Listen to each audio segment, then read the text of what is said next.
Hari Om to all the divine Atmajyotis. Welcome to our contemplation of Aparoksha Anubhuti.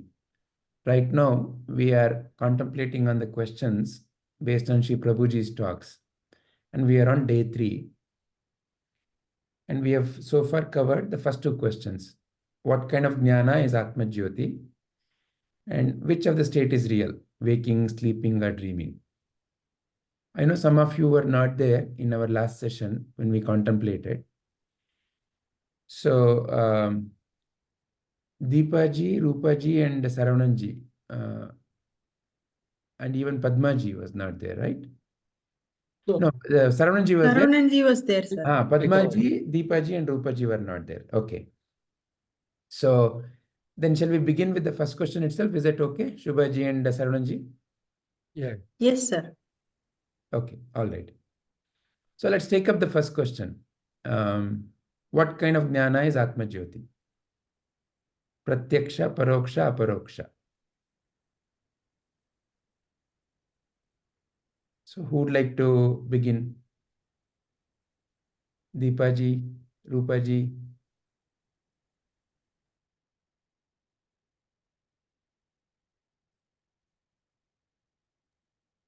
Deepaji, would you like to share your views first? Yes, sir. It is Aparoksha Jnana. Okay. Can you elaborate?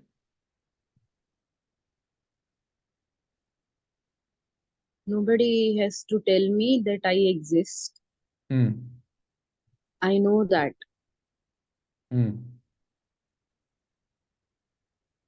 So it is Aparoksha Jnana.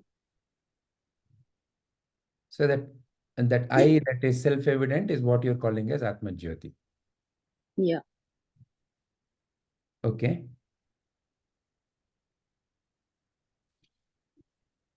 But the word Jnana itself, is something like a knowledge, right? Yes. Is this also then knowledge? Knowledge means, something that we recall, we repeat. It is told to us, it comes from, okay, I did not know how to make chapati. No, it is inherent, sir. It is by birth. It is by birth. Okay. If it is by birth, then why there is suffering? Why do you suffer?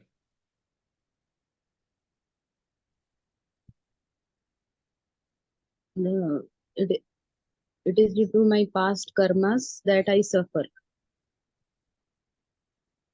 Yeah, but when you know that you are Atmajyoti, why there should be suffering?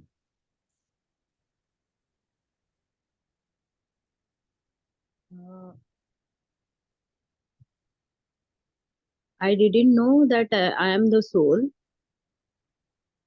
It is through these classes that I have come to know that I am the soul. So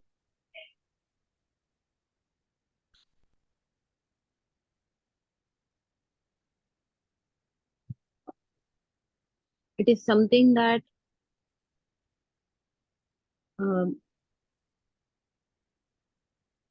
these classes are reminding me that I am the soul.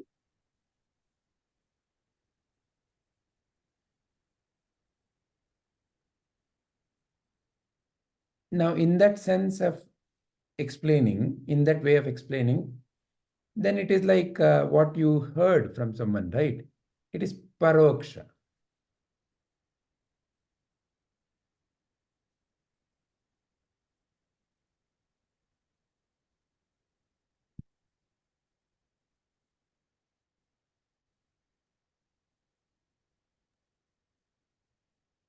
Sir, because of the deep conditioning that is there in us, it is difficult for us to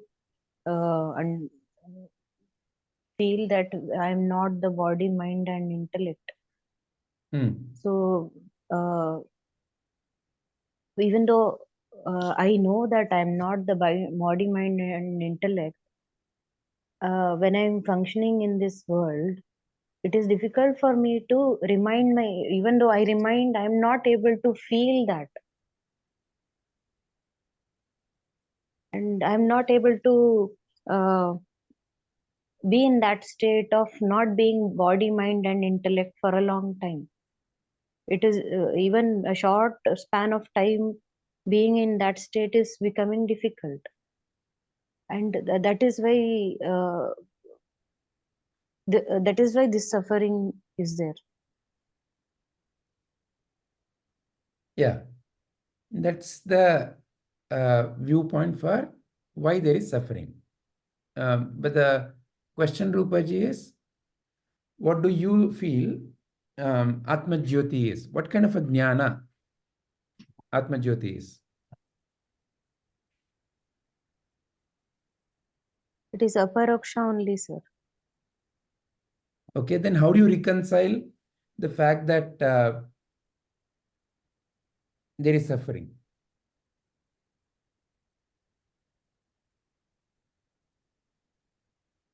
That would happen only when I'm able to practice that I'm not the body, mind, and intellect. I'm the pure consciousness. And that is not happening. So the question, Rupaji, is there is due to ignorance, there is suffering. And that is when the teaching from Sadguru comes. That your suffering is because of your ignorance. And the ignorance is nothing but you are not the body, you are not the mind. And you are continue to think that you are the body, mind, intellect. That is your ignorance. Therefore, you are suffering. You are pure self. Is the teaching that Sadguru provides. So now, in that way, so it's a jnana, right? Sadguru is giving you jnana. And when someone is teaching you something, it is Paraksha, because it is someone else who has realized that. So they are teaching.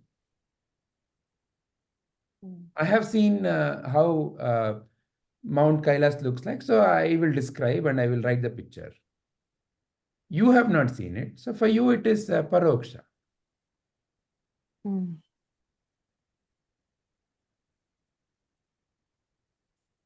So is Atmajyoti then Paroksha?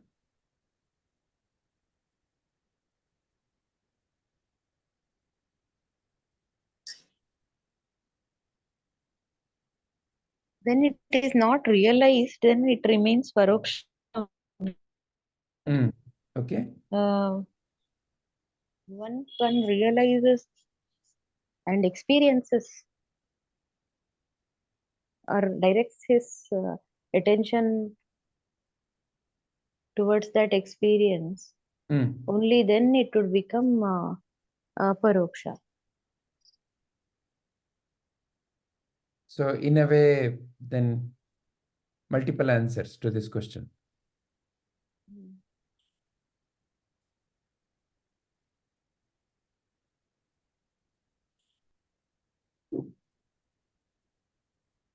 Let's listen to Padmaji.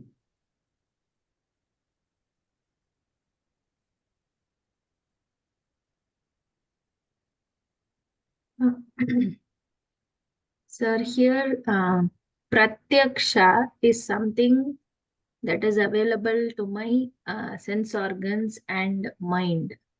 So whatever I am seeing and experiencing is Pratyaksha. Paroksha is somebody tells you, like you gave an example of the Mount Kailasha. Someone says, I have not been there, but I can make an inference from that. Like I get to know, okay, I get to kind of know what it might be like. That is Paroksha. So someone says it and I, in a way, accept it. Then Aparoksha is something which is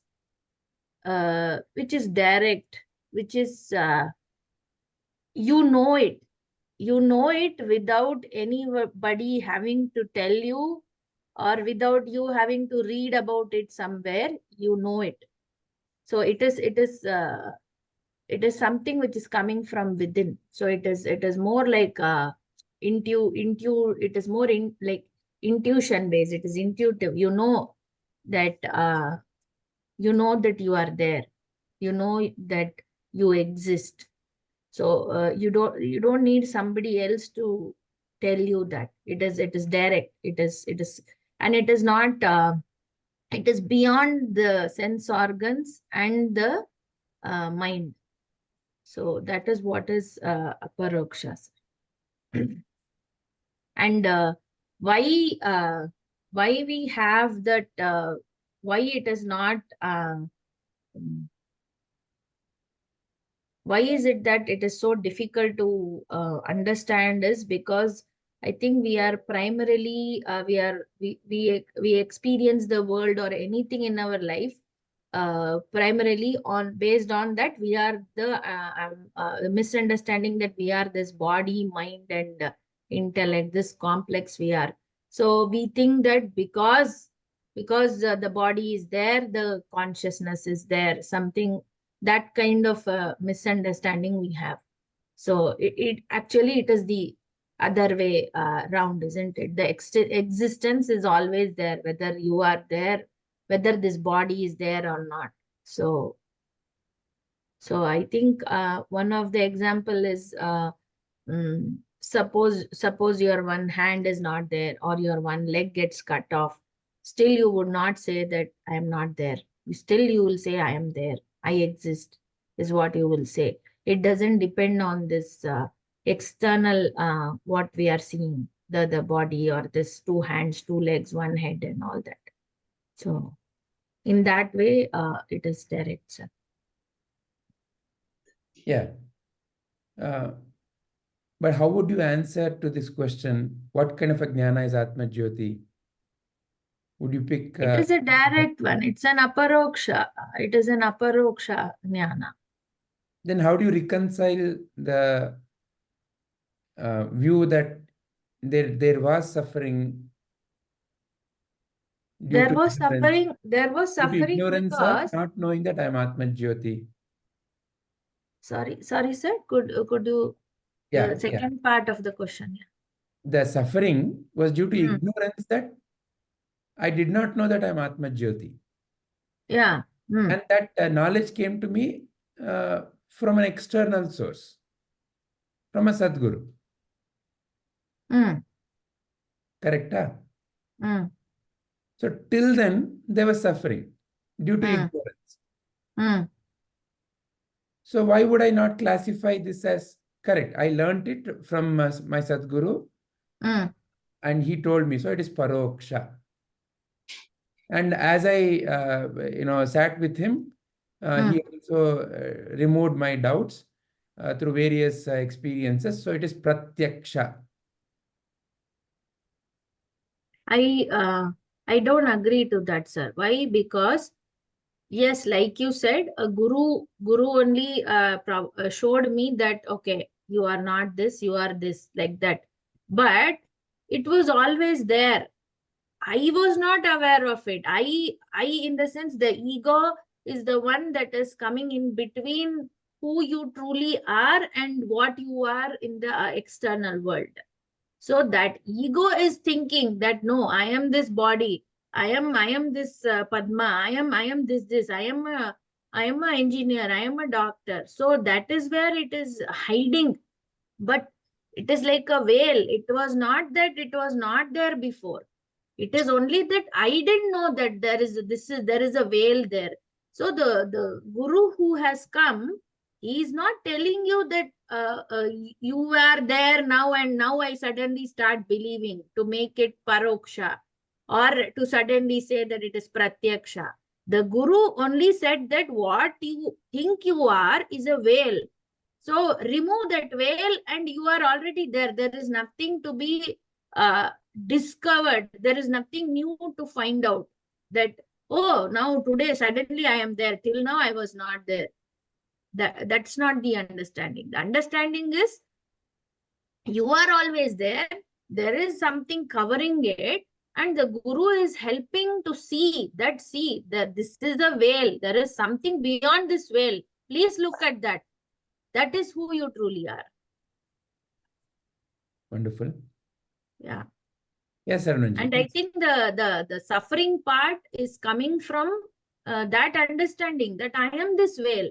So the veil can show you anything. No, it can show that I am always suffering depending upon your conditionings, depending upon the conditioning that has come into you. You can always think, some people can always have the thought that I am always suffering or I am never happy. All these things happen to me. Whereas some people are always happy. They at least seem to be happy on the external. Like no matter what happens, I am positive. That kind of. So because of the veil, you have these various forms that people are taking. But otherwise, beyond the veil, there is only one. Yes, Arunanji. Yeah, I have a question. Yeah, yes.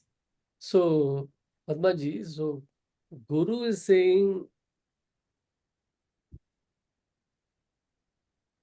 he is not the body mind, he is Atman only, and you are not the body mind, you are Atman only.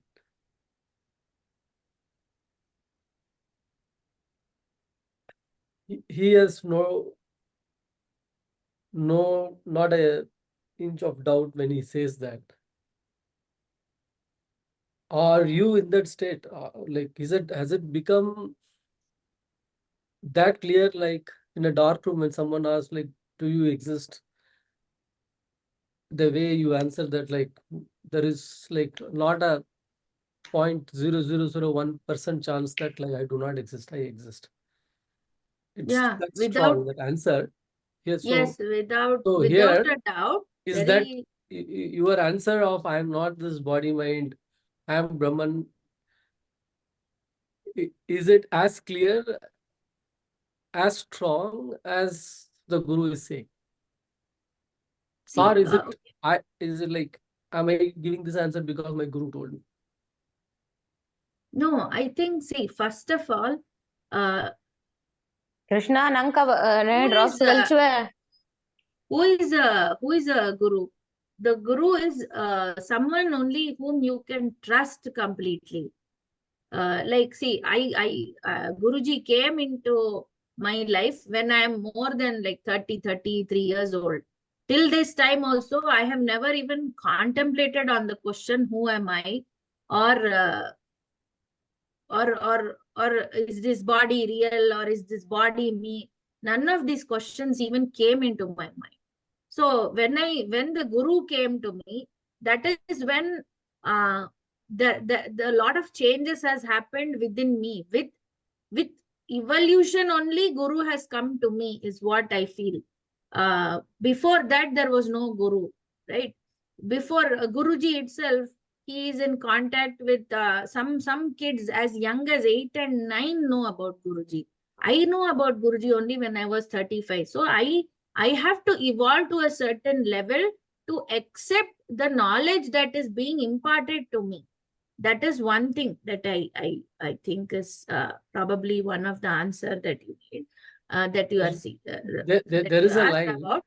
Second thing is about the darkness. Yes, I can without a doubt say that I am Brahman.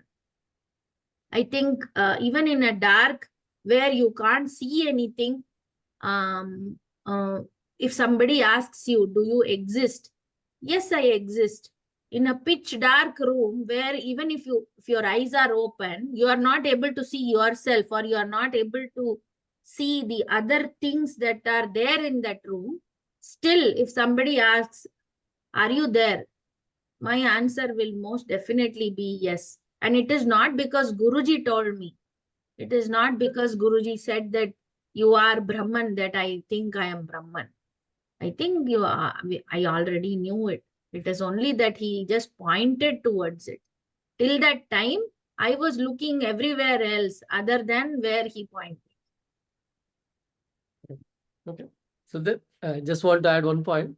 Yesterday, just came across one talk where Guruji was explaining that there was a time when Ramana Maharshi, like when he was in meditation, kids used to throw stones at him, and blood will come out. He'll be fully like the from outside of the body, you can see like it is completely going through major suffering, but like he'll just sit stable. Okay, and that happens not because he got the knowledge that he's not this body. He became that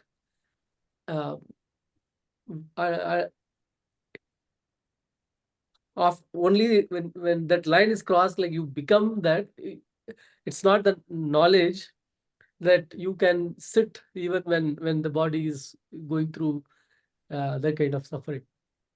Okay, so not like if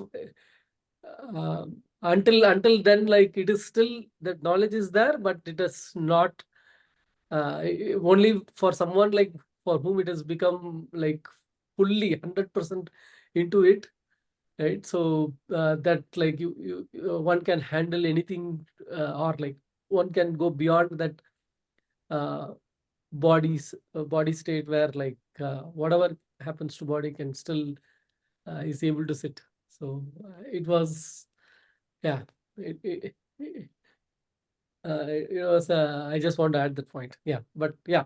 So what if you have That point coming because there is a question or there is a clarification? Why is that point? Yeah, why is the point? Like I'm still, I as Padmaji is saying, I am very clear because my guru told me, and but like I keep applying the knowledge every moment still. Whenever I face a simple thing, like in one meeting something happened and I was disturbed, and it took me 12 hours to reconcile, saying that no, so there is who is there outside me, and I had to apply the knowledge to again to recover, and I'm still not sure I have fully recovered. And like then I laugh at myself. Okay, so looks like still stone thrown, and I'm disturbed, uh, and it, it's my own mind that created the disturbance also, I feel, which basically means it has still not become fully Aparoksha for me. That's why that when I listened to the talk, I could relate that, okay, so I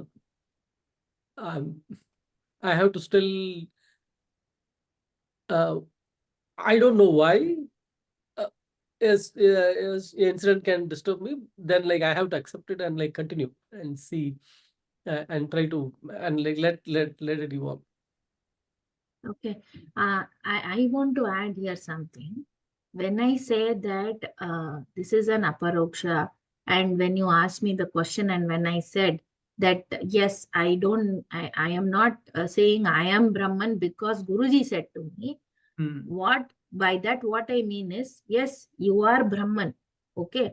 However, when you play the role outside, when you are playing a role, say I'm playing a role of a wife or a mother, to play that role with the understanding that I am Brahman and not get into that, whatever that situation is demanding, whether it is anger or whatever other emotions are surfacing, to stay away from that and function is something that will come only with Shravana, Manana and Nididhyasa.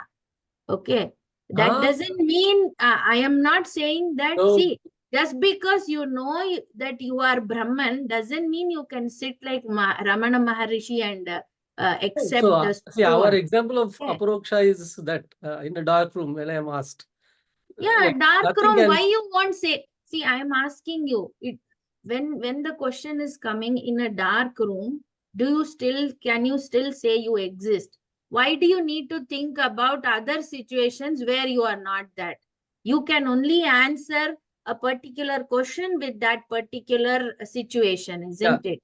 You at that point you cannot think, okay, when I am functioning in the world, but I am not, I don't feel I am Aparoksha, or That's I the don't kind feel of I thing am Brahma. I want in the Atmajnana also, in the sense like every second, whatever is the condition, because Atma is unaffected by what See, is happening. when we are thinking in these terms itself, the mind has already come into play, no, Saravanaji? Yeah.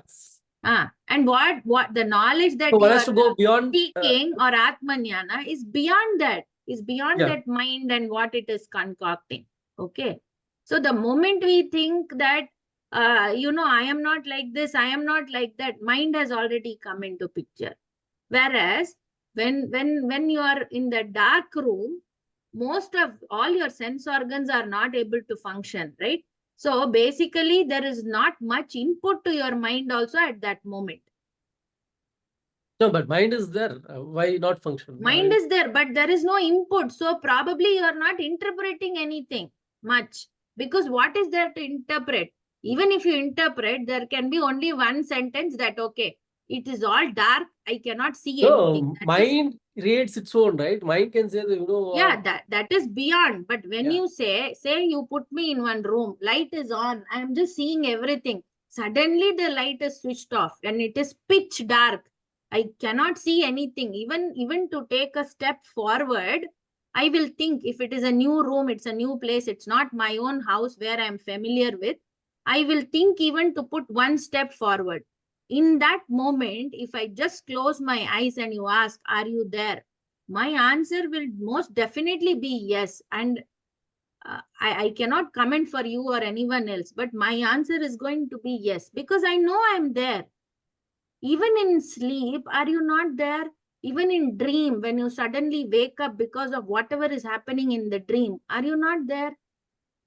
You are there. That is why you are able to interpret that, okay, this was a dream. This didn't happen in real. Someone behind is also making that conclusion, right? Okay, let's first frame Sarvanji's question. So Sarvanji is saying Aparoksha means even when you're playing the role, that stability has to be there. Then only it is Aparoksha. That is your criteria for saying that it's Aparoksha. Yeah. Padmaji's viewpoint is recognition is Aparoksha. Yeah. The point of recognition is Aparoksha. Yeah. Okay. So let's through this story, which all of you know, the story of the baby tiger, which was raised by the sheep, used to do bah, meh, kind of a sound until a tiger from the wild came and it caught hold of it. And it said, look, you are actually a tiger like me. Why are you behaving like a sheep? And that sheep did not believe. Rather, the tiger did not believe. It was still afraid. And then it dragged him to the forest. It made him look into the pond, look at his own face, the sheep's face. And then also told, okay, now look at my face also. So now the sheep started getting convinced that, oh, I also look like him. But then why my voice is not like that? Then the wild tiger started teaching him, do like this. So he started doing like that. Why was that tiger making sound like a sheep?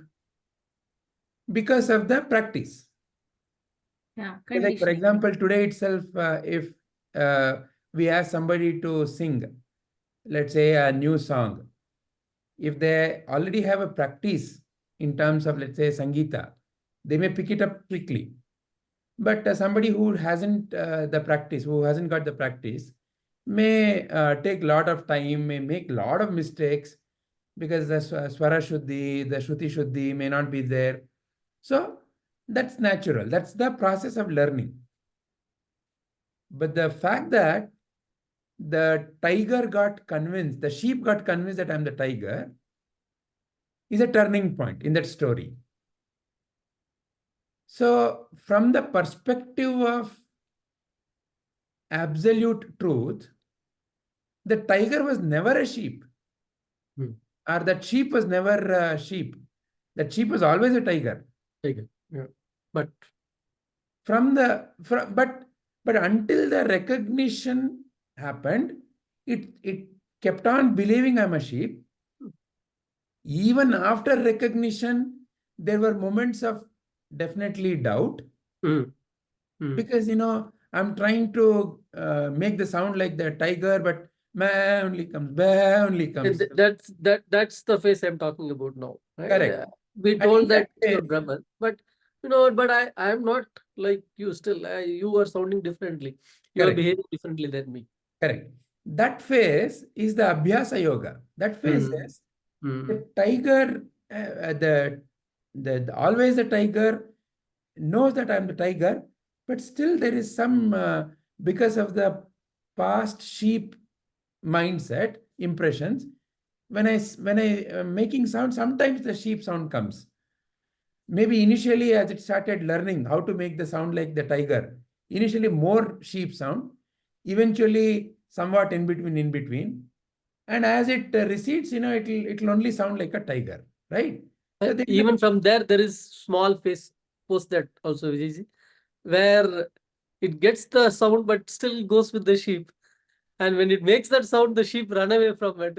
You are Correct. not me, us. Correct. And Right. this guy is confused. Oh, I've been with you all the time. Yeah. So it is essentially the recognition has happened, and the recognition to be stable in all the states, there is a practice. And now, if you ask a Buddha, were you ever ignorant? Buddha will say, what is ignorance? Because ignorance is dropped for him. The idea that I am a sheep dropped for him. But if you press the question, That is after he becomes Buddha, right? When he is Buddha, you are asking. when he is Buddha. But if you press, he will say, yeah, once upon a time, there was a king called Siddhartha, and the king had a lot of questions. And that king one day woke up and he ran to the forest. He did all this.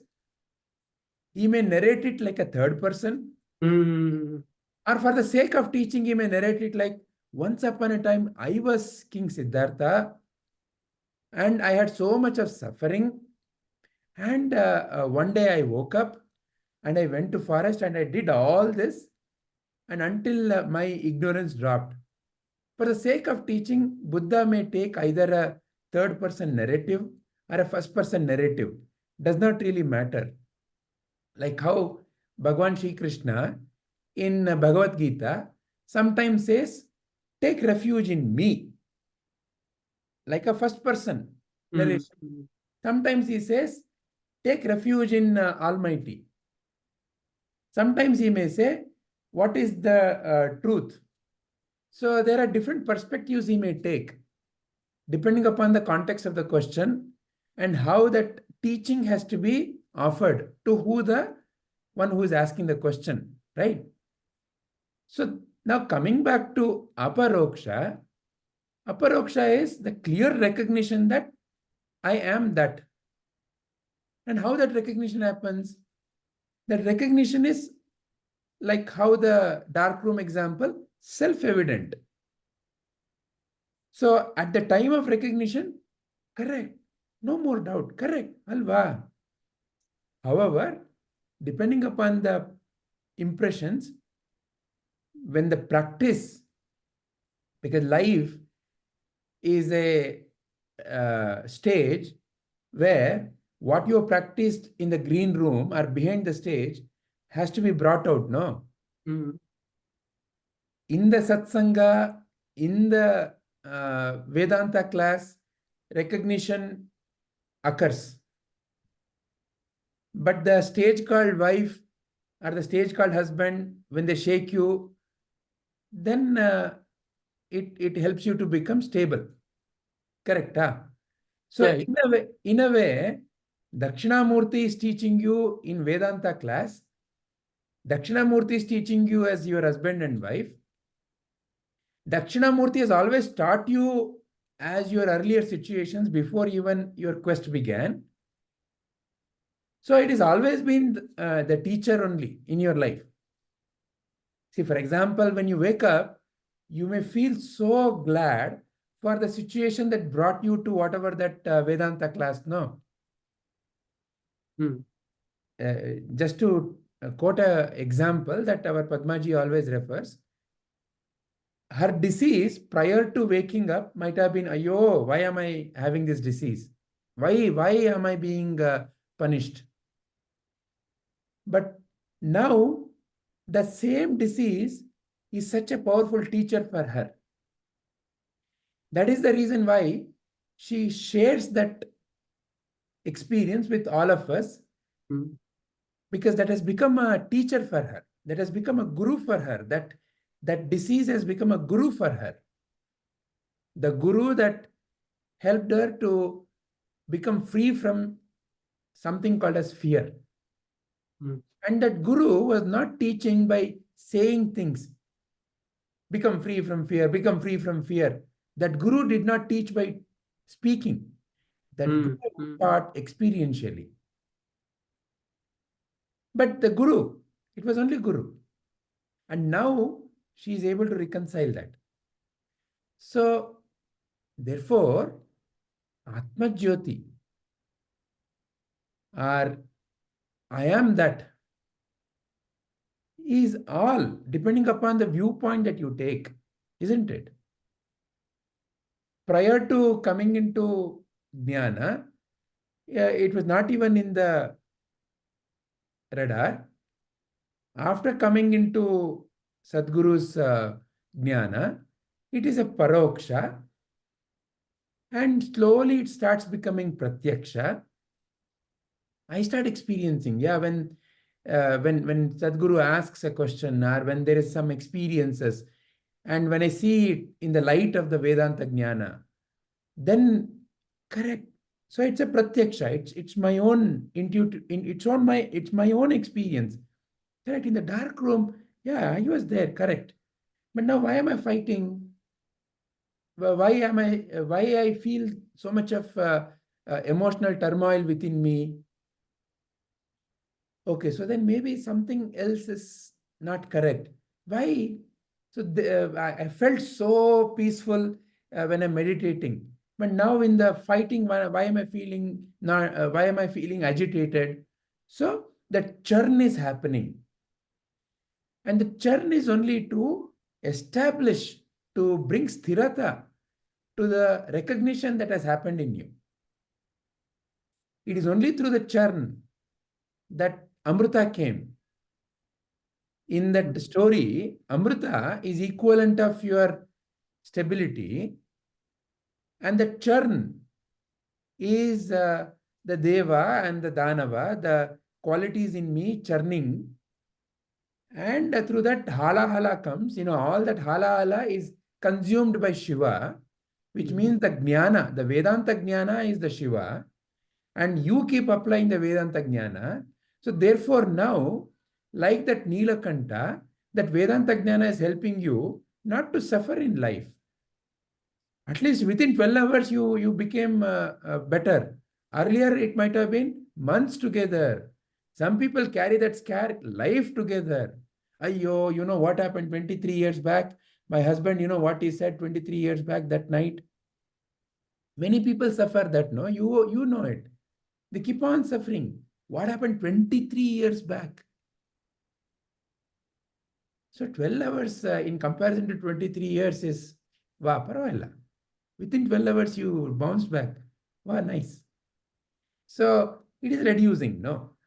So that churn is essential for that recognition to become stable. But when you look at it from the standpoint of the truth, from the absolute truth, was there ever ignorance? Only when you bring the idea that, time, which is nothing but memory, through memory. So to dip into memory, you have to connect to a particular identity. So that in connection to that ego, there is a memory. And in connection to that, then you say, yeah. But in the absolute truth, are you any of the images? You are not. Were you ever? You were never. Will you ever be? You will never be. So from the absolute viewpoint, it's always you who has never been something else. The tiger was never a sheep. Yeah. Either one can say from outside, or the tiger can say after Correct. it becomes. So therefore, during before the journey, before Sadguru is one story. Yeah. With Sadguru till establishing, It's one story. getting established is another viewpoint. So Yeah. therefore, all the three answers may look correct. Yeah. There is no right or wrong here. It is Paroksha. When I initially did not know, when that sheep, when the tiger was behaving like a sheep, it is the tiger that was outside that came and told, why are you behaving like a sheep? So it is Paroksha. It was not convinced. Look into the pond, look into the water, it saw, oh, my face looks like this face only. Slight faith, Vishwasa, Pratyaksha, right? Okay, now make sound like me. Maybe the first sound it made was bah, but the second sound was little like bah. Oh yeah, okay, somewhat like that. Oh, Pratyaksha, right? Pratyaksha. The more and more. Then maybe it threw a piece of meat, eat, vomit. Why? Because it was used to only grass. But then it said, you know how to develop the taste for this? So somehow, I'm just imagining, okay, so like that, Pratyaksha. Then one day, oh, nice. Oh, wow. Then it taught how to kill, Pratyaksha. So like that, slowly it had to be trained, no, by that. Yeah, it had to go through the transformation. Ah. But from the guru, from the real tiger point of view, guru doesn't see anyone else. He says, all are Brahman only. I never saw you any differently. Correct, but what does it mean? But he still plays a role. When he's playing the role, he's not confused. When he's playing the role, he's a husband to wife, he's a father to daughter, he's a guru to shishya. He's a shishya while he is learning something from some other guru. So he's not confused about the roles that he's. No, yeah, the master tiger saw the tiger and it says that, okay, I know you, but now I have to tell you. And only Right. that tiger which could be taught, he was a guru. For the other sheep, if he wanted to go and teach, the other sheep will run away. For them, this tiger is still a man-eater, a sheep-eater.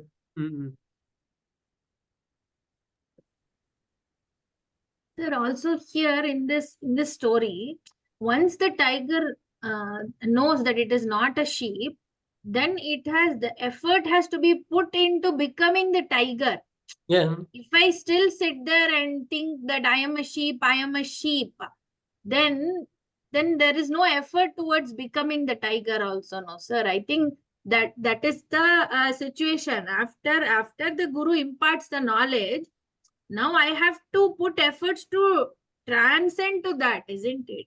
That is where I have to be. If I still keep thinking, oh no, or maybe I am more comfortable being that what I was before, so I am refusing to even transcend. That also can be there. So yes and no, both yes and no. Padma, that's why I said the other one. Once it learned how to make that sound, the other sheep ran away. Even if this but guy, that is bound to happen, isn't it? but this guy, this sheep tiger was still not fully changed. Okay, No, but that's it only okay. learned So how to make the sound. yeah, so for a while, you will neither be here, nor you will be a sheep, nor you will be a tiger. But then Exactly. that phase is, you have to go through. There is no Yes. other way, right? Yes, To yes, yes. transcend. So that is what I'm saying. Like But the even beauty is there is no going family, back. there There is is only, it's no only one going back. direction. Yes, there is no going back. You can never think that you can never become a sheep again. This morning So, I was wondering how was it before starting this journey? I cannot go back, and it is one way. That's it. It has. Yeah, I yeah. feel it has erased. At least you could take a vacation and then, take a chill pill and you could relax. No, you cannot even relax. Yo, what am I relaxing as? Why should I relax? Yeah, I know that I look like that tiger. I just that sound is little bit different. Yeah. So while sir was narrating that story, that's what I thought. Like I just went back to how did I start? How did I get a sir? Like how did I get him as a teacher? And that's when I got that memory that after all this happened and I recovered, my question to myself was, so because I felt that is the maximum I had to go through in the life. Okay, beyond that I cannot imagine anything that is worse that could have happened to me. So then my question started coming, like, not who am I, but what else is there? Is this all there is? Was my thing. So what else is there in this life? This is the maximum I have experienced. So what else is there? What more is there to this life?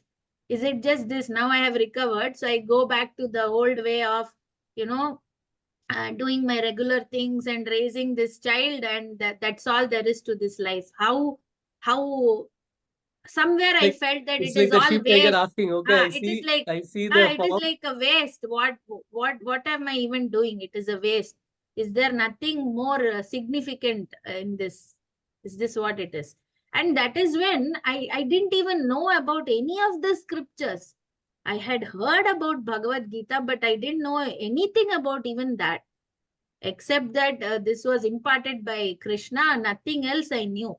But I was like, okay, where do I begin now? What should I study?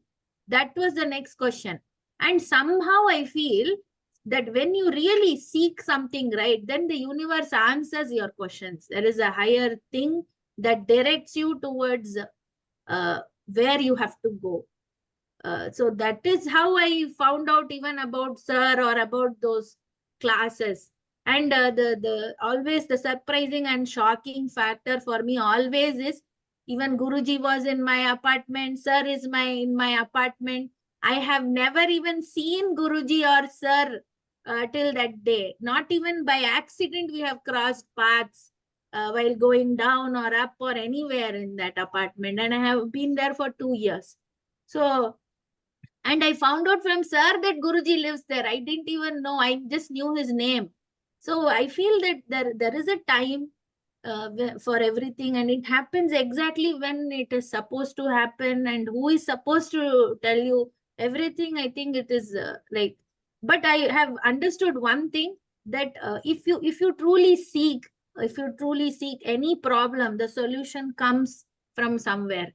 Like after all this, recently I was thinking I should read Bhagavatam. I should read Bhagavatam. Who will teach me Bhagavatam? It is so big. How am I going to study? And I was not aware, but my husband donated some money to ISKCON in during this the Prana Pratishtha for feeding.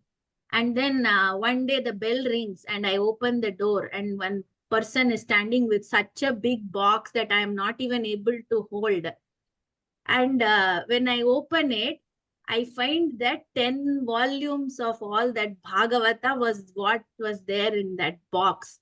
And I couldn't even say anything. And it was an afternoon time. My husband was sleeping, nobody else in the home.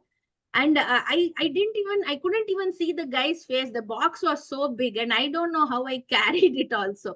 But I'm standing there opening it on the dining table, and just my eyes are watering on its own. Okay, I didn't know why it was sent. I didn't even know the donation that he had made, and because of that probably they had sent, or have they sent it to everyone who donated? I don't know, but it happened. And so I thought, okay, see, here is your answer. See, get all this. You have already got the books. Now you start reading. So I feel like really, if you want something from within, the answers come in some way. And I think my experience made that trust, that faith for me more stronger. That when I need something, it will be answered, it will be given, I will be helped all the times. That is something I got very strongly through my experience. I am not alone. That thing also was there for me. So I think that is also one of the reason. If Guruji says something, I have to like it is the ultimate for me. Like one more thing, what I was feeling was usually I don't attend these programs of which is conducted in SFV because of my personal things.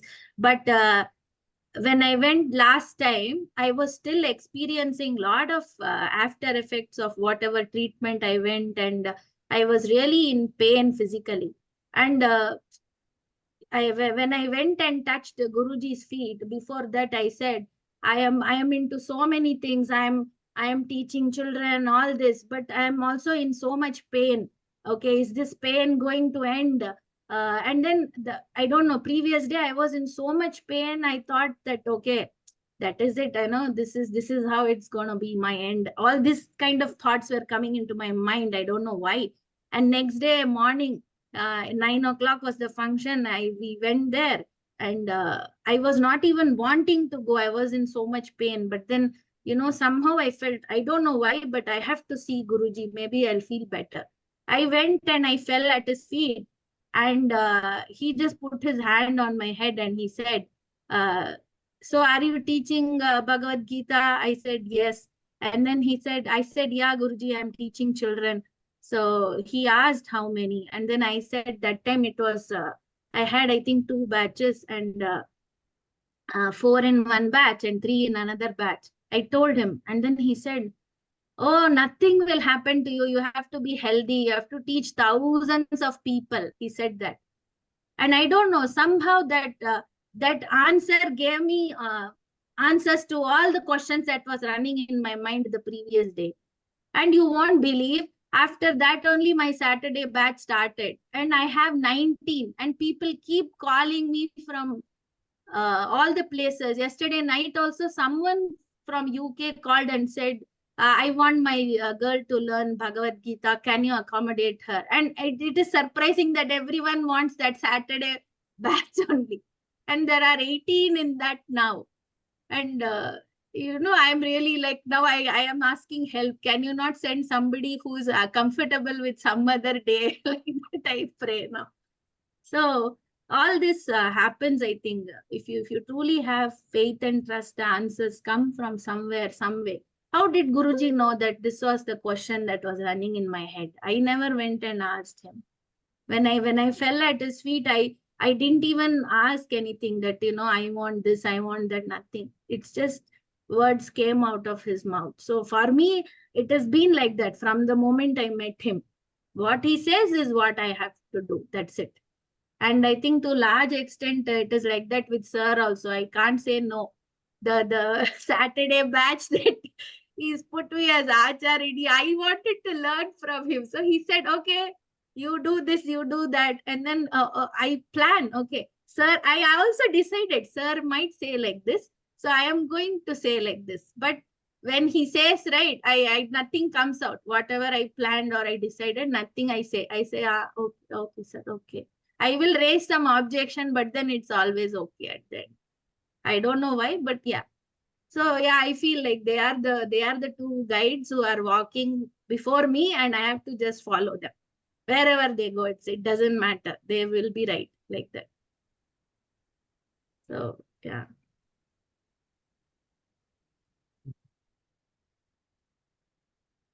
Deepaji? Yes, sir. So is this bringing clarity to the first question? Yes, sir. But we need to practice saying that I'm not the body, not the mind, not the intellect, and meditate to make this thing stable in our mind. So when you say I need to practice, can you point at what is that you are thinking of practicing? Because we forget that because we still keep thinking that I'm this body, mind, and intellect. I feel through meditation and practice itself, this thought can become stable in me.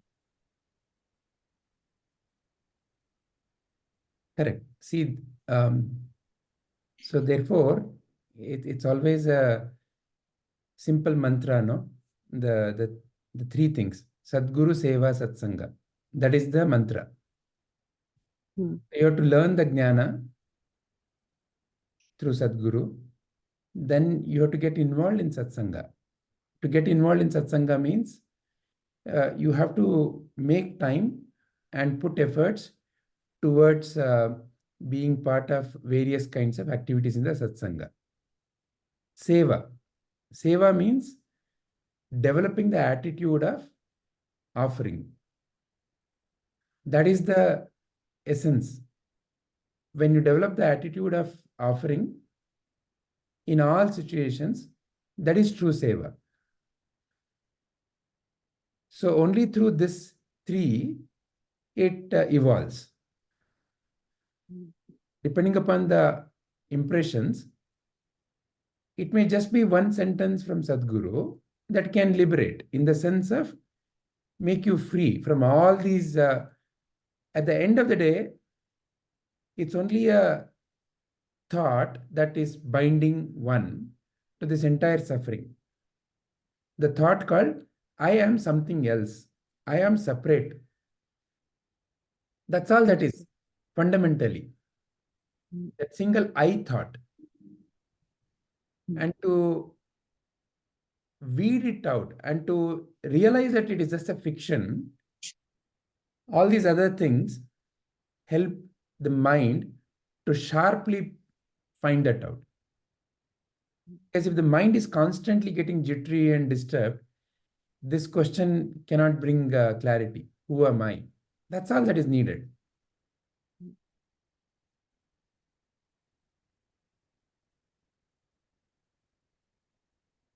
Yes, sir.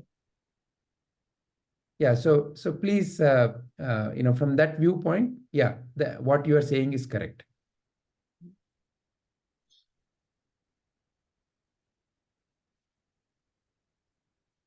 Rupaji, is there anything that you would like to say?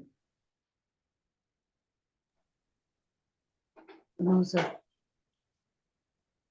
Last couple of weeks have been very difficult for me and Deepa.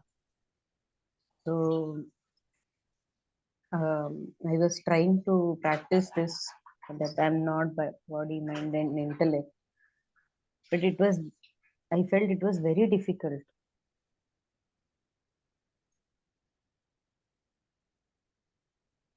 Maybe To practice means what? To practice, again, that's why I'm asking this question. To practice means what? Do you mentally repeat, I'm not the body, I'm not the mind? yeah. Yeah. So when you mentally repeat, what happens? Okay, so when you mentally repeat, is it helping you? As the situation is overpowering you? It helps for fractions of seconds only. Maybe a minute, not more than that. But once I'm out of that thought, it is again the same thing. So some other thought occupies that space, correct? Yeah. Now the question is, someone is seeing both the thoughts. See, the thought that I am not the body, I am not the mind, I am not the intellect. Someone is seeing that thought. Someone is seeing whatever is the thought related to whatever is happening in the life. Some situation. Correct? Yeah. Who is the seer of both these thoughts? Our true self. Who is that?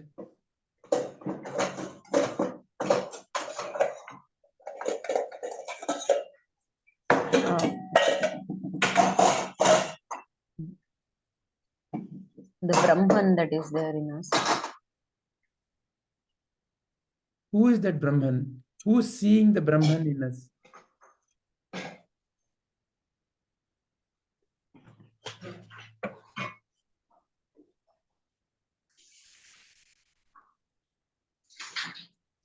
It is I, sir. Which eye? The finger eye, the nose eye, the ear eye, which eye? It is the Atma, sir. But does it need practice to say I am that? That I am the seer, does it need any practice?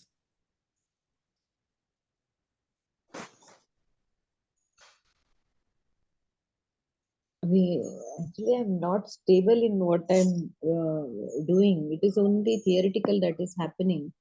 I don't meditate So daily. please see when you make that statement, what are you seeing? I am not stable. What is that? What is that instability? That is a thought that is popping in your mind.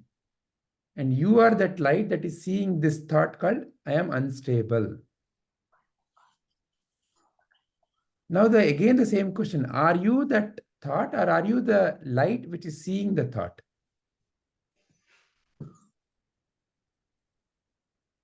I'm the light that is seeing that thought. Is there any other situation where you are the thought?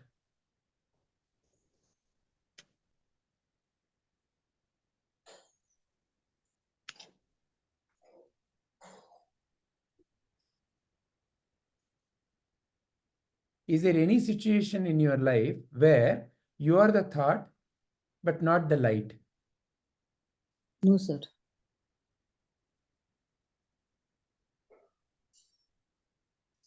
Has it ever required you to practice to be the light?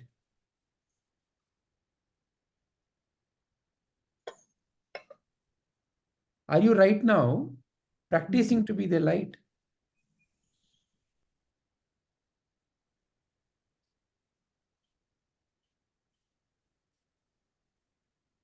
Sir, I am the light, but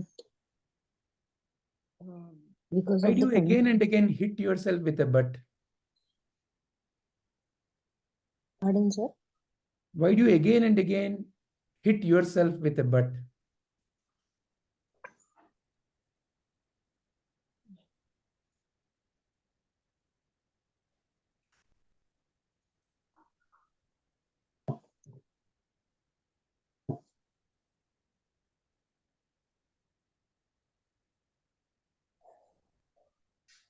Why do you again and again put yourself into doubt?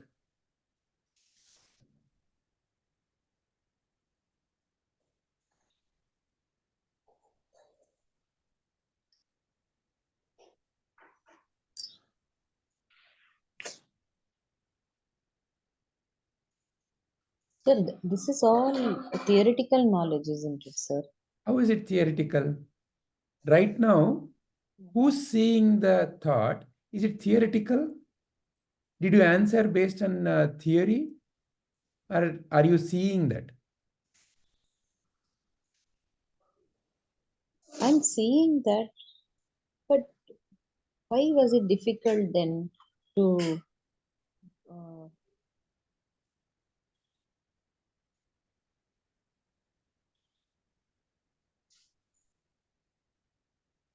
Thoughts are like, the characters coming on the screen.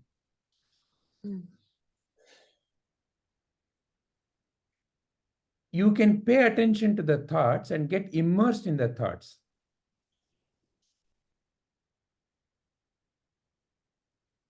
It's like when you're seeing a movie, you are so engrossed in the movie because the movie is so nice. But did anything on the screen really ever happen? No, Whatever that happened on the screen called movie screen, is it really happening? no, sir. Has anything happened to the screen itself? No, sir.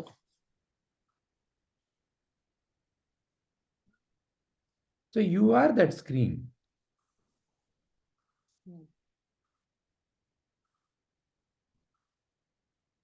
When the movie is happening, you're so engrossed in the characters on the screen. Do you ever have to practice to be the screen?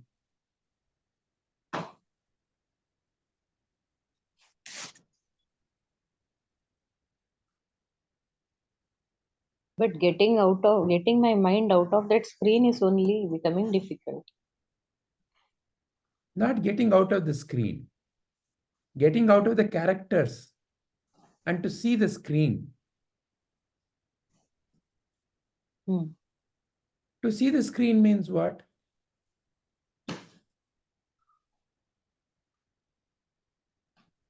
Who is the one right now who is able to see the wisdom in whatever the questions that are being asked? Who's seeing all the what to answer, what is the right answer, what is the wrong answer, what is correct, what is the wisdom in it? Who's seeing all this right now?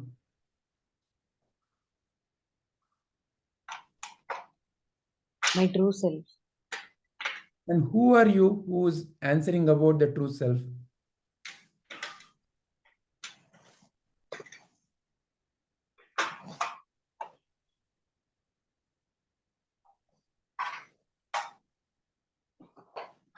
You seem to know about your true self. Who are you?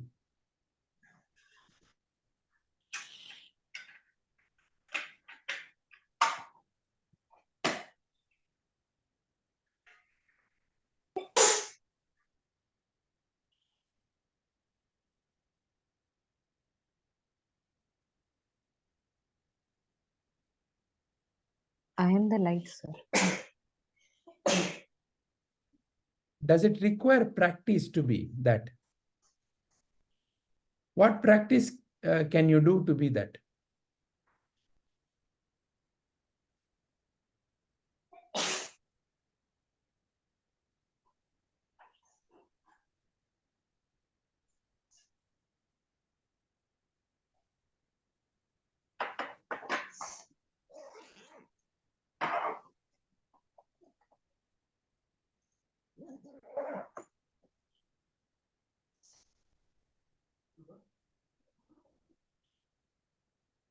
What practice will make you a better light?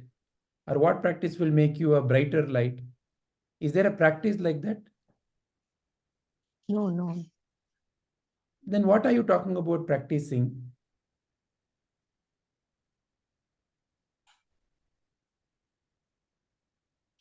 When things happen in life, though I know that I am the light, I am pure consciousness.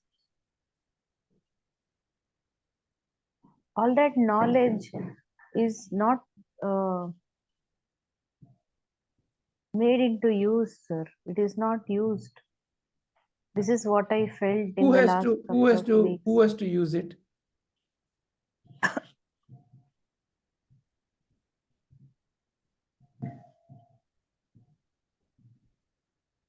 Who has to use it?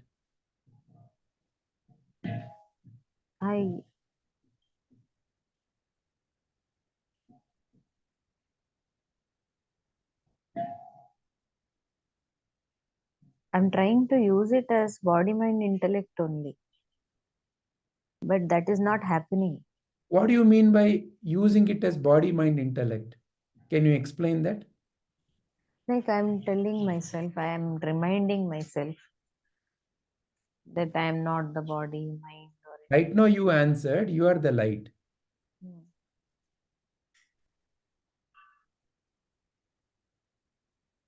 then what is there to remind yourself that you are not the body?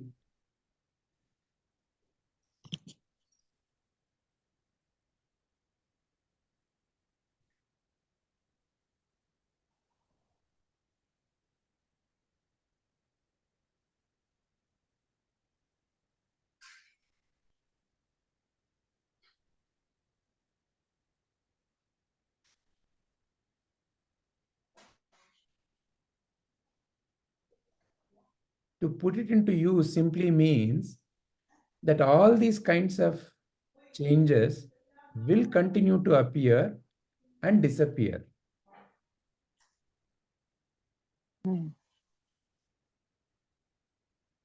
Just like how you slept yesterday night and you had some dreams. In the dream, there were so many changes that appeared and disappeared.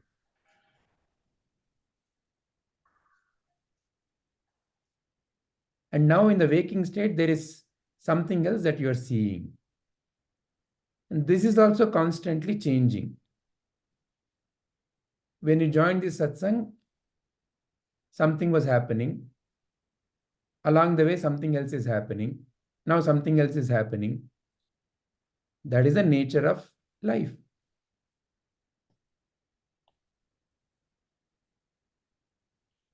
But you, who's seeing all this, is there anything happening to you, the seer, the one who's seeing? No. But so many changes are being seen, correct? Has any of the change done anything to you? Has it made you more or less? Or No. you as the light, you as the screen, has anything happened to you? No, sir. That's all that is.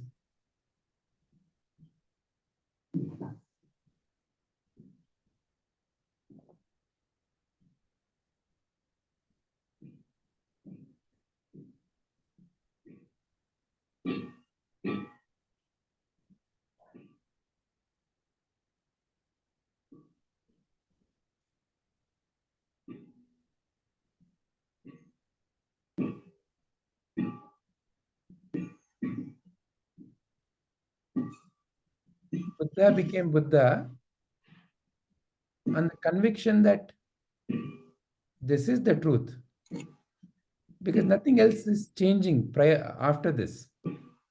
There is something that is not changing. Okay, that's it. That's the homecoming.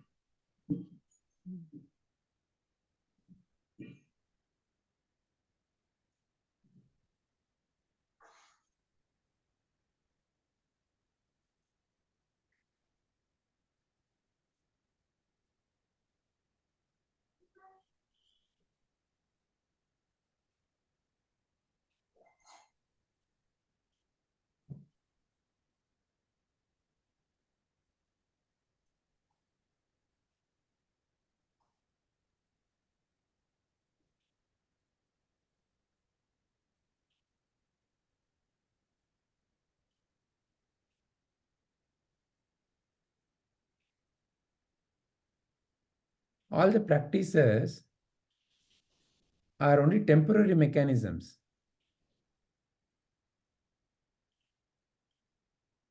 Because if something can be obtained by practice, it only means that it can also be lost without practice.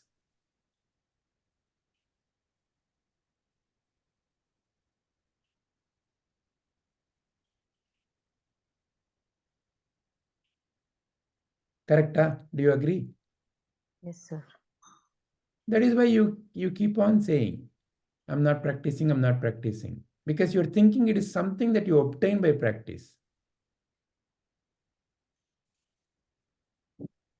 Only that thinking that it is something that comes because of practice. You are not. So in all the questions that we asked today and you answered, was there ever a practice to be answering, who's seeing all this?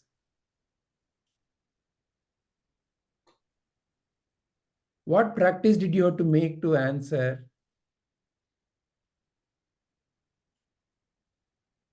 No practice, sir. However, practice is necessary as a handling mechanism. If let's say there's a car and the car is getting overheated, it requires probably some stopping, or maybe putting some oil, or maybe putting some water. That's knowing about the car. Okay, that is the nature of the car to get heated up when I drive without proper caring for it. But I can bring the right remedy. So the remedy has to be practiced for the car. The tire requires maintenance. You have to continuously keep checking the air pressure and keep adding the right amount of air. How to test the air pressure requires practice. But that is knowing about the car. But to be the driver of the car, once when you have learned the driving, what is there as a practice?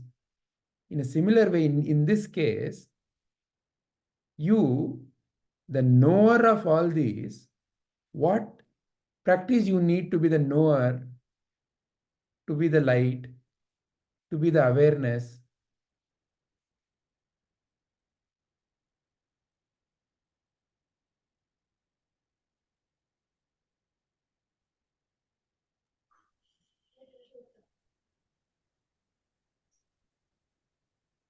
No, sir, no practice.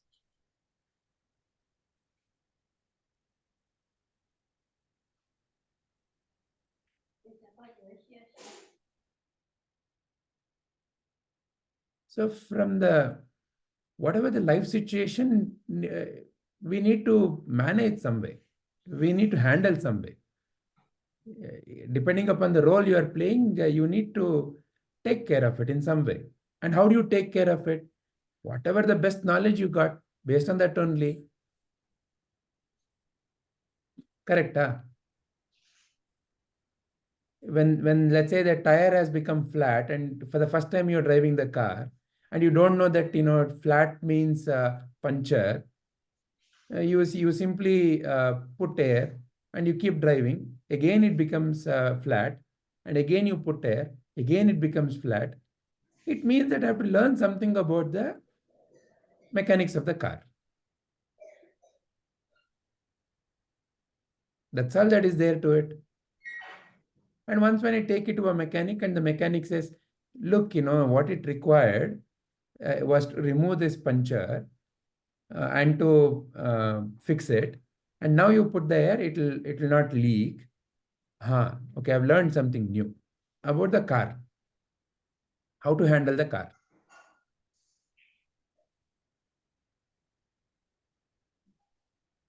And that's a ever continuous process of learning. There is never an end that is there to learn about the car. The best of the mechanic also has something more to learn. Correct, huh? Yes. So why bother about it? Meaning, why worry about it? I have to learn, I have to learn. If I don't want to drive that car, then forget about learning. Learn something else.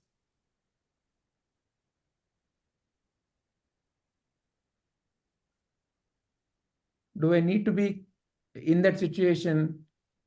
Then see how to handle the situation. With whatever the best of your knowledge, handle the situation. See what is the outcome you need.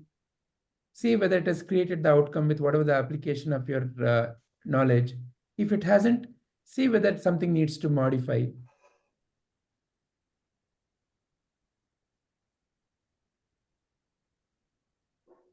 Or is it moving out of that situation? Is it the right way of handling? Look at it.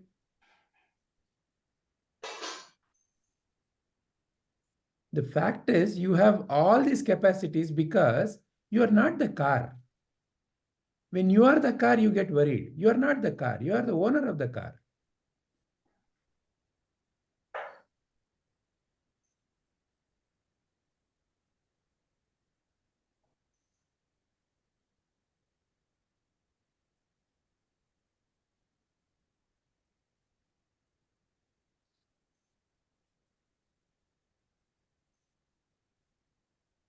Saranji, you want to say something?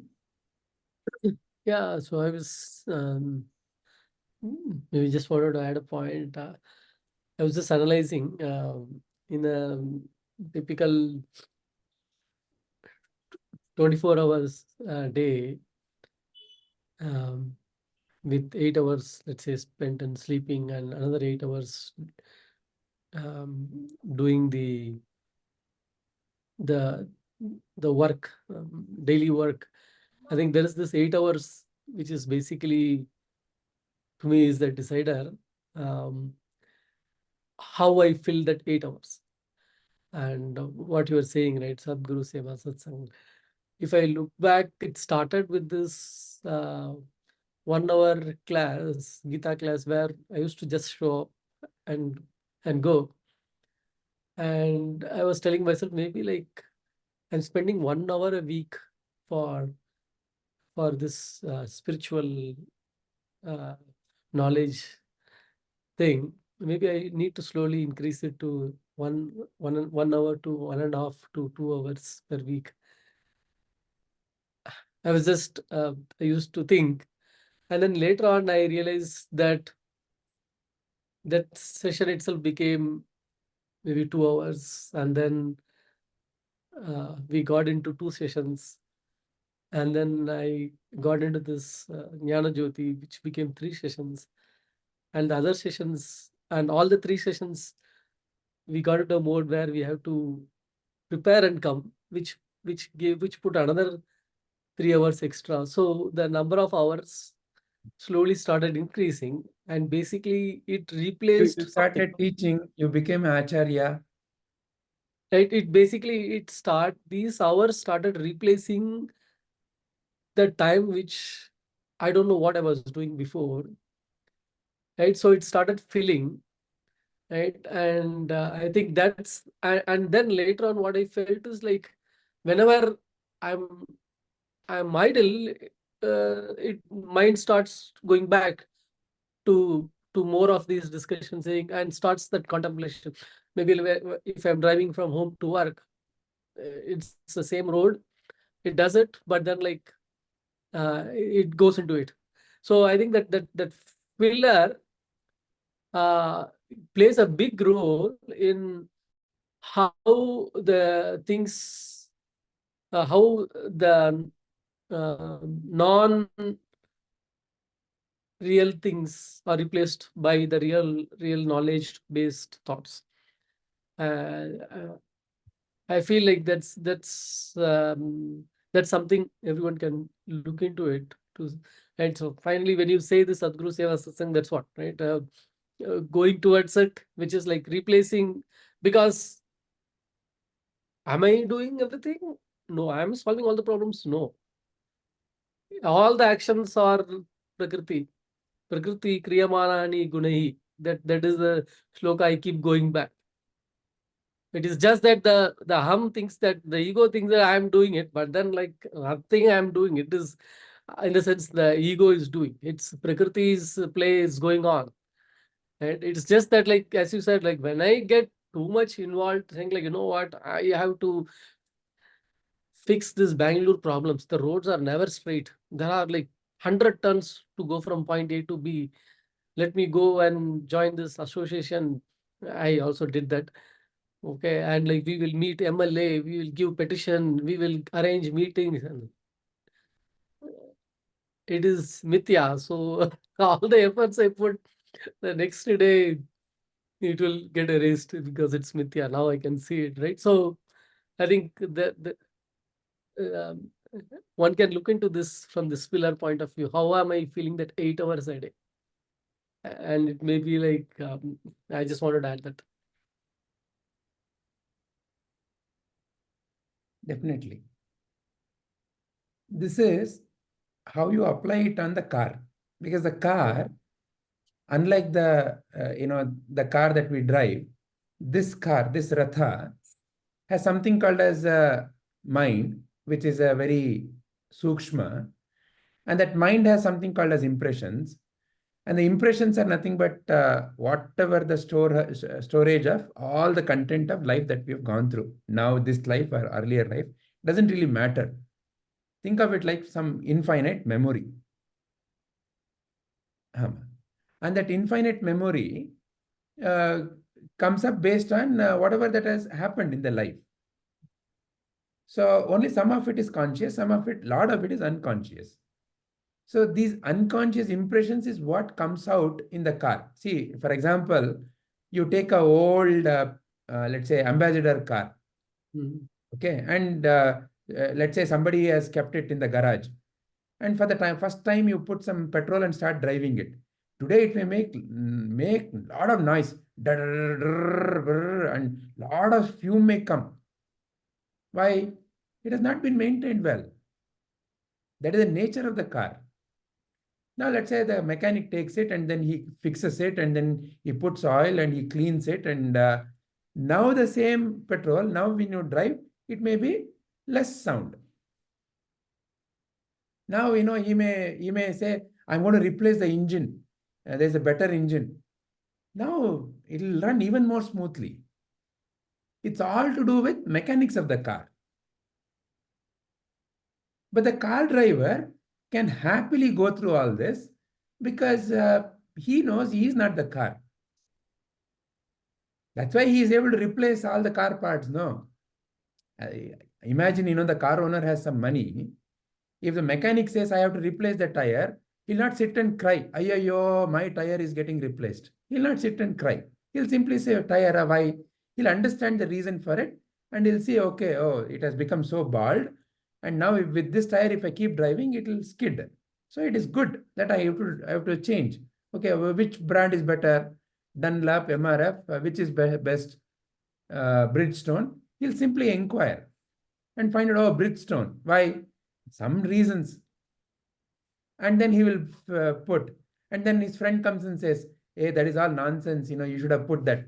Okay, next time, maybe. Now I have put. If I have money, I will, okay. Now I have better faith in my friend. Oh, I'll go and replace. But this is all the game of how to fix the car. But the owner is not getting affected. Owner is simply, okay, Bridgestone, not good. Okay, should I change it? Do I have the money to change it? Is it really important to change it?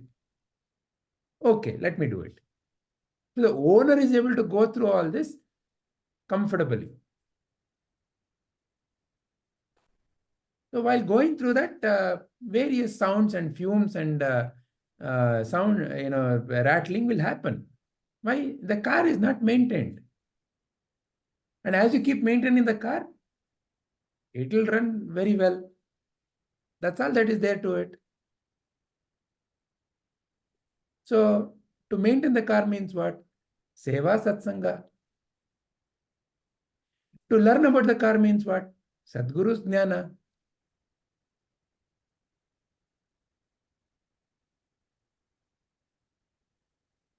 So they say empty mind is a devil's workshop. So prior to Sadguru, in empty mind, what kind of thoughts will come? Which movie to see, or which, even now, in that empty mind, all the situations of life are happening. Various, how they did something, how could they do it, may come. But immediately, also because of the practice, it gets replaced with, that's all nonsense. Let me use this time for something sensible.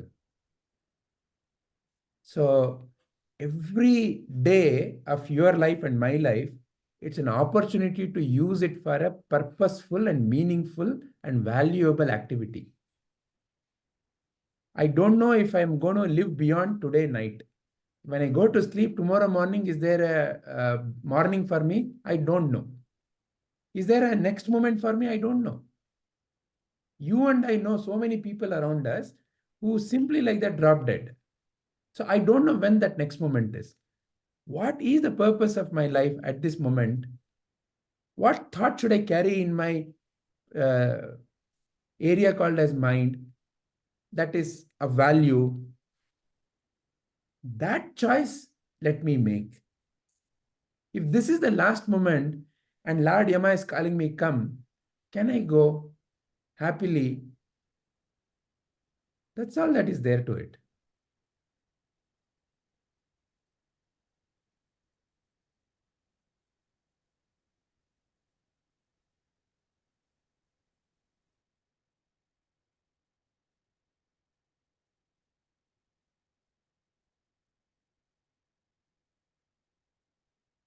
Because you come into Vedanta, Lord Yama will come and say, hey, you know that death is not real. Where are you going to come? Who's going to come? That fellow also will keep asking, who is the one who is coming? You cannot escape Vedanta now. Come from which? Where to where? Who are you? Who wants to come with me? Who are you? Who are you? Who wants to come with me? He will also keep asking that question. Damn question. Who am I? I have to practice who am I.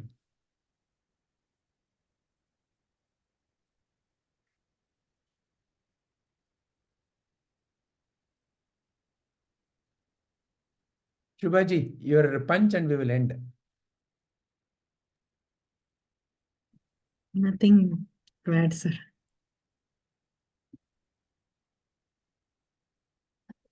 Maunam, sir, today. Silence. Yeah, silence. Like in Dakshinamurti Stotra, it says, no? Yeah. Mauna Vyakhya Prakatita Parabrahma Tattvam Yuvanam. Yeah. Silence, he taught in silence, doesn't necessarily mean that he was silent. Depending upon the Shishya, he might have had to speak. Lot of activity happened in that silence. But ultimately is pointing to your eternal silence. That you are that screen and the screen has no agitation. On the screen, scene of death may come. On the screen, scene of anger may come. On the screen, 100 scenes may come. But screen is screen. Screen is never tampered. Nothing happens to the screen.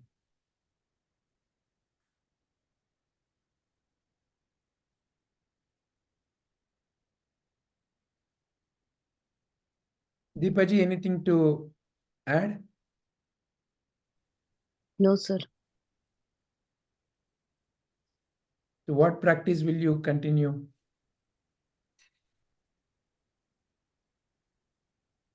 Practice how to spend time thinking good. Not thinking good. I will replace that with this, if you agree. What is that I can do to someone else that is of value to them? I will not see Service. that think. I will see what is that I can do through which somebody feels it is of value to me. Yes, sir. So just put your mind to that. Yes, sir. Because you will not get there by thinking, Meghaji, Deepaji. Yes, sir.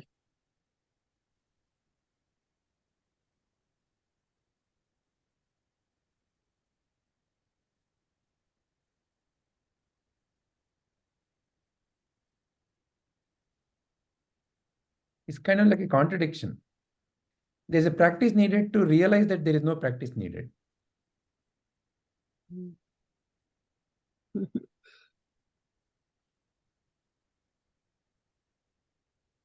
But it's okay.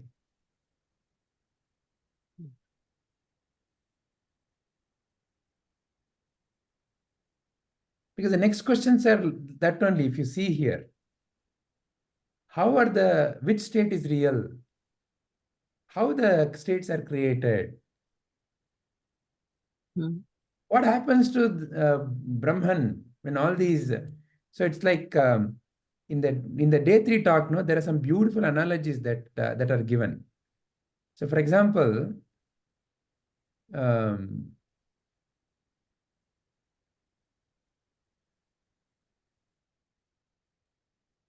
Vijayji is filling 8 hours, or I don't know, more than 8 hours, everything with. yeah, even I've lost track of time. So Rupaji, this is one nice way. I keep thinking, Vijayji, I tried. Okay, and then I felt like 2 slides kept going on forever. Then I said, you know what? Let me. This is pastime. That's what I realized it.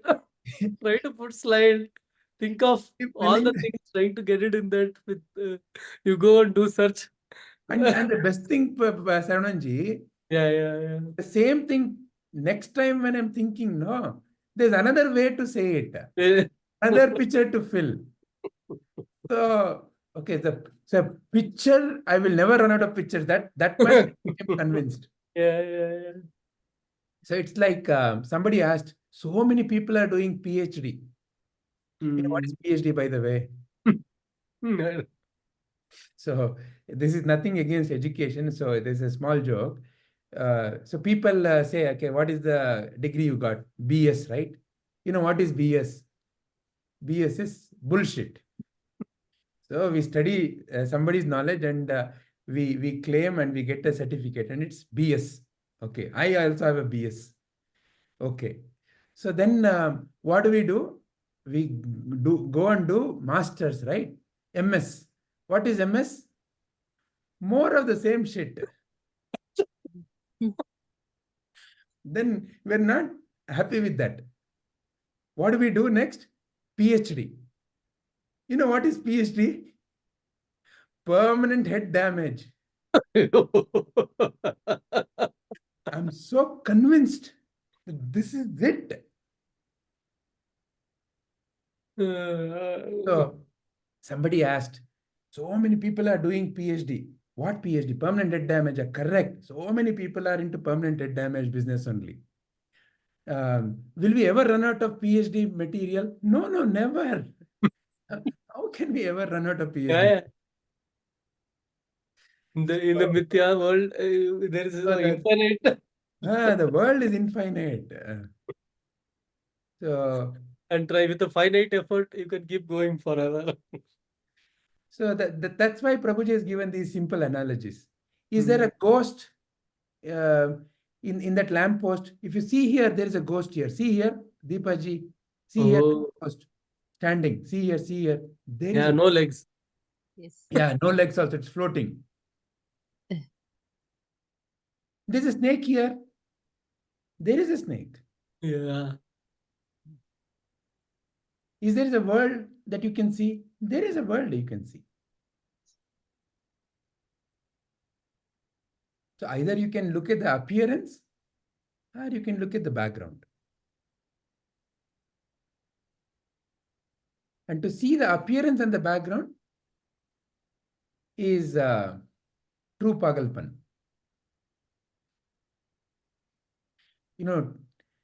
Pagalpan, being mad. Then, you can laugh at my own Pagalpan. That's all that you can do. What a crazy fellow. Why did I suffer? Anyway, it's okay. Because now, background and the scene, both are seen. Oh, wonderful. Very nice. Wow.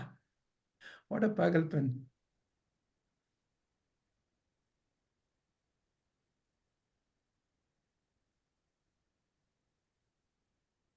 Vijayji, by the way, in one talk, I heard Guruji saying you are doing research. You didn't tell us what research on us or. No, Prabhuji announced that research topics. No, so one of the research topic I have taken up is on the prakriyas. Yeah. That is my talk, next talk. So. Oh, there you go. So what prakriya you have taken, Vijayji? You are going to come up with the new, like Avastatraya, you are going to come up with your own. Not necessarily new. It's about, see, what is prakriya? Prakriya is all about removing the conditioning. It's a process through which you remove the conditioning. Yeah, So we are what- all sitting here for you to all experiment. of us, in a way, there is a fundamental conditioning, right? So conditioning that, I am something else that I am. So if I'm convinced that I am seeing the ghost, how do I convince that there is no ghost? That's why we keep talking about that camel's rope example, right? That story of camel's rope. You all know that story. That camel, somebody, he had forgotten the rope to tie the camel and he was worried. And somebody told, don't worry, pretend as if you're tying the rope to that tree. And he pretended. And he was not sure whether the camel will be there. Morning also camel was there. He was so happy. Oh my God, this camel, I have not tied, but it is there. And then he said, okay, come, let's go to the camel. Camel was not waking up. Camel was not standing up. Camel was not moving. Then again he ran to that fellow. He said, did you untie? Hey, there is no rope. I untied. Please untie. But there is no rope. I know, you know, but the camel doesn't know. Go and untie. So he went and pretended to untie. And now he said, wake up, camel, come on. Then the camel started walking. What to do? So, adhyaropa apavada. It's like telling the mind all is well. No, it is not telling mind is all well. It is realizing that whatever is happening in the mind is not true. Whatever that rope is never there. It is not there. All Simply that the problem camel that keeps all on that breathing. problem that tied us. What we think. So this is the fundamental learning method in Vedanta. Adhyaropa apavada. Adhyaropa apavada. Nothing has ever happened to Brahman. That is you. Now this Brahman fellow is another fellow that we introduce in the vocabulary as an initial teaching technique. Brahman is you. He is Aparoksha Anubhuti. You are that Brahman. You are that background. That omnipotent, omniscient, eternal, that is you. Nothing has ever happened to you. However, something has happened to me. So now how do I untie that something that has happened to me?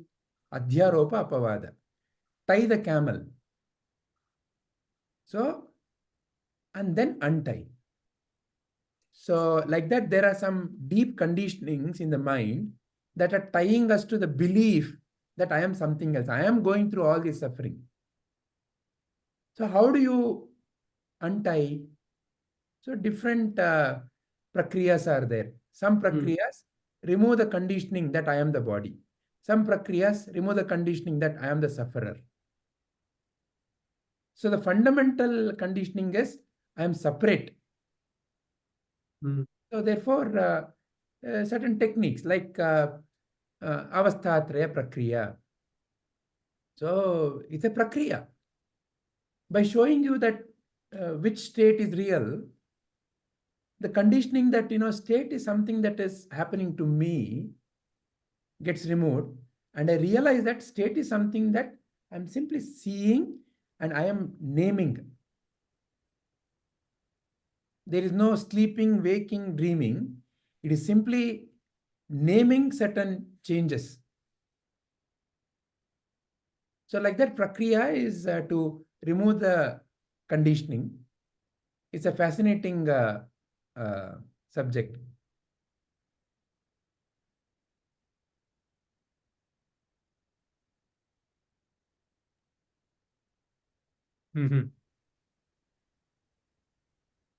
Okay. Vijayji, all research assistants are here. What? Definitely, we can. This is a better permanent head damage. That much I can tell you. This is damaging I don't know ego head. what knowledge we get. At least you will be laughing. That much I can assure you. Yeah. I don't know whether you will sound intelligent in front of somebody else, but definitely you will be able to laugh about that also.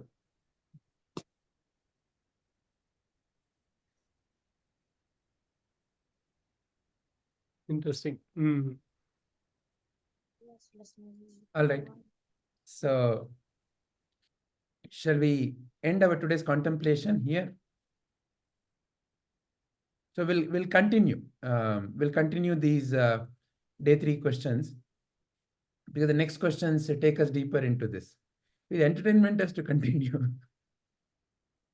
If there is no entertainment, Sunday morning For me, this is a nice 2.5 hour movie. Monday morning 6 o'clock. Sunday. What to do otherwise? I used to say, like, why will someone watch news with all breaking news and tragedy, or like early morning with the coffee and like sit in front of TV or open the newspaper with all the highlighted negative news? Yeah. But you because we are on the topic of shit, there is some joke. Some people, only when they're reading newspaper, they can complete their job. And apparently there was one person who was traveling to another country, and he was carrying a bundle of newspaper. Somebody asked him why. He said, I need to read news, then only I can complete my job. They asked, don't you get newspaper? No, I don't know why. Strangely, only when I read this Kannada Prabha, and that too this front page, then only it happens. This is that camel story only. So like that. Oh. So like that, we can tie ourselves into 100 knots. 100 knots we can tie ourselves into. Only I know what knots we have tied ourselves into. Granthi. So that's why the Atmajnana said as Chindanti Granthis, all these knots. So the true Jnana can burst through all this Granthi, all these knots, all these conditioning. And that is Dakshinamurti.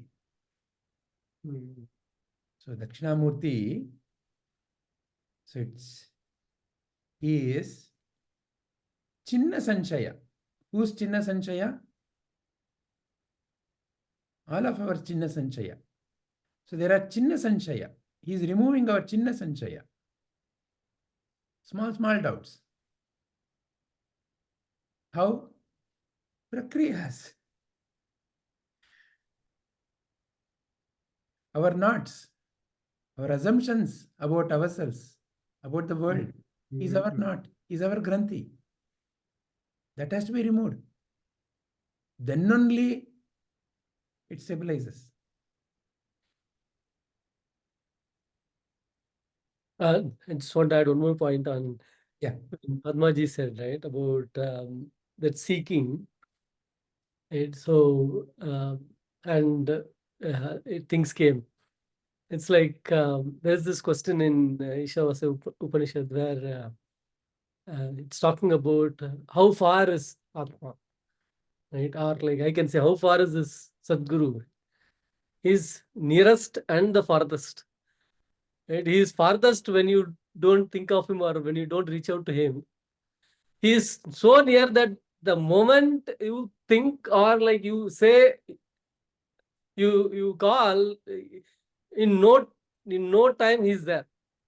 Done. No time, in no time.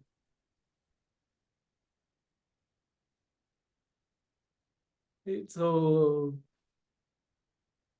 and how can I get used to calling him? Right? Right? Because if I keep going by this ego, trying to solve everything, I am the master. I have to go and I have to handle everything. I have to manage. He's just waiting. He's just waiting. And that intense seeking happens, no time. He's nearest.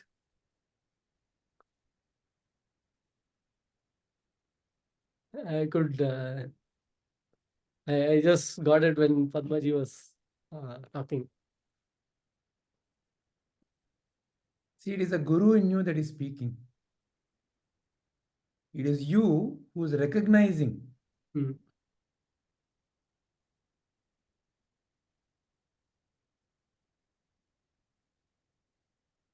Shall we end our contemplation for today? Yep. Hari Om.